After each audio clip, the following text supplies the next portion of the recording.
పొడి పొడిలాడే సేమియా ఉప్మాని పర్ఫెక్ట్ కొలతలతో ఎలా తయారు చేయాలో చూద్దాం. ముందుగా స్టవ్ మీద కడాయి పెట్టి 2 టేబుల్ స్పూన్స్ ఆయిల్ వేసుకోవాలి. ఆయిల్ వేడెక్కిన తరువాత సేమియా వేసుకొని లో టు మీడియం ఫ్లేమ్లో పెట్టుకొని ఒక 5 మినిట్స్ సేమియాని దోరగా ఈ విధంగా వేయించుకోవాలి. ఇప్పుడు దీన్ని తీసి వేరొక బౌల్లో వేసుకోవాలి. ఇప్పుడు ఇదే కడాయిలో 2 టేబుల్ స్పూన్స్ ఆయిల్ వేసుకొని పచ్చెనగపప్పు, పల్లీలు, ఆవాలు, జీలకర్ర వేసుకొని కొంచెం దోరగా వేయించుకోవాలి.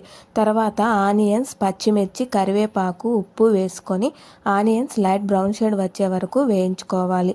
ఇప్పుడు ఒక గ్లాసు సేమియాకి 1 గ్లాస్ వాటర్ యాడ్ చేసుకొని ఈ వాటర్ని తెల్లించుకోవాలి.